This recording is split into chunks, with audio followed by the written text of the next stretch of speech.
আসসালামু আলাইকুম রহমতুল্লাহ। প্রবাসী এগ্রো ফার্মের পক্ষ থেকে সকল প্রবাসীদের জানাই ঈদ মোবারক এবং যারা দেশে আছে তাদেরকেও জানাই ঈদ মোবারক। আলহামদুলিল্লাহ, আজকে সকালে ঘুম থেকে উঠেই দেখি কিছু কাঁঠাল আধা পাকা হয়ে আছে। খুবই ভালো লাগতেছে দেখে। তো আলহামদুলিল্লাহ এবছর প্রচুর পরিমাণে কাঁঠাল এবং প্রচুর পরিমাণে আম আসছে, প্রচুর পরিমাণে। আসলে প্রত্যেক গাছেই ছোট ছোট গাছেও 4-5টা করে কাঁঠাল, এবং যেগুলো বড় গাছ ওইগুলাতে তো আরও বেশি। তো এই যে দেখতে পাচ্ছেন যে এটা কিন্তু একটা ছোট গাছ, বাট আগেও পাড়া হয়েছে এখানে এই গাছ থেকে, তো এখনও গাছে আছে। তো ইনশাআল্লাহ যারা প্রবাসে আছেন 3 মাসের ছুটিতে যারা আসেন, বিশেষ করে চেষ্টা করবেন রমাদানের শেষে টিকিট কাটার জন্য, যাতে রমাদান ঈদ প্লাস কুরবানি ঈদ দুইটা একসাথে করা যায়। 3 মাসের ছুটিতে আসলে আরও একটা লাভ আছে, ওইটা হলো আপনার এই যে মাঝের যেই সময়গুলা, এই সময়টা মূলত বাংলাদেশে যত ধরনের ফল আছে ওই ফলের সিজন থাকে। আম, জাম, কাঁঠাল, লিচু, আপনার যাই বলেন, মোটামুটি সবগুলা ফলই পাবেন এই সময়টা আসতে পারলে। তো যারা প্রবাসে আছেন ইনশাআল্লাহ চেষ্টা করবেন এই সময়টাতে আসতে। আমি আরও 2 বছর আগে আসছিলাম একবার ছুটিতে, তো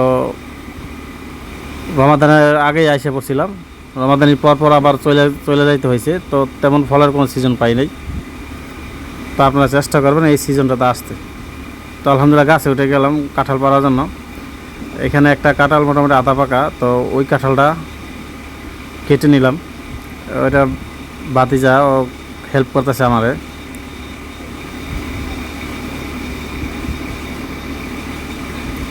আসলে গাছে ওঠার তেমন কোনো অভিজ্ঞতা নাই, এই কারণে মই দিয়ে নিছি যাতে উঠতে সুবিধা হয়। কাঁঠালে প্রচুর পরিমাণে কষ থাকে, কাঁঠালের যে আটা বলা হয়। তো এই যে গাছটা আলহামদুলিল্লাহ, এই গাছটাতে প্রচুর পরিমাণে কাঁঠাল আসছে। উপরে একদম গাছের আগা পর্যন্ত কাঁঠাল, প্রত্যেকটা থোকায় 3টা 4টা 2টা করে কাঁঠাল আছে। তো নিচের এই কাঁঠালটা মোটামুটি পেকে গেছে। এটা 2 থেকে 3 দিন রাখলেই পুরোপুরি একদম পেকে যাবে। তো প্রথমে এটা কেটে নিলাম।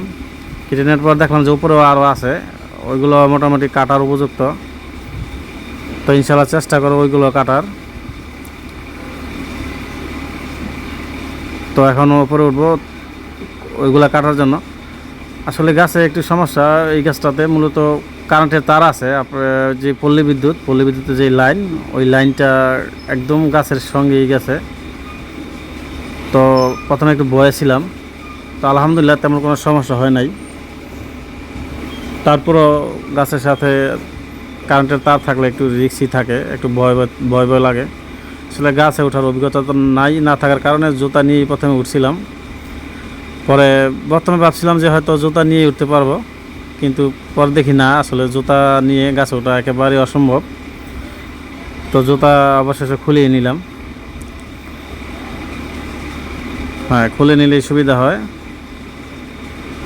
এই যে নিচের যে কাঁঠালটা, এটা একদম মোটামুটি পাইকে গেছে।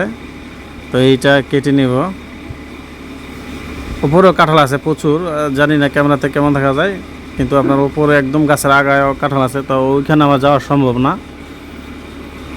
কারণ গাছের ডাল ভেঙে গেলে তো আরেক বিপদ। তো মূলত 2টা কাঁঠালি পাড়ার উদ্দেশ্যে গাছে ছিলাম, কিন্তু আসলে ভুলবশত অনিচ্ছাকৃতভাবে ওই আমার পা লেগে গাছের যে নিচের যে কাঁঠালের থোকা ওইটা সম্পূর্ণ পড়ে যায়। ওইখানে 3টা কাঁঠাল ছিল, একটা কাঁঠাল একেবারেই কাঁচা অবস্থায় ছিল। তো আসলে কিছুই করার ছিল না।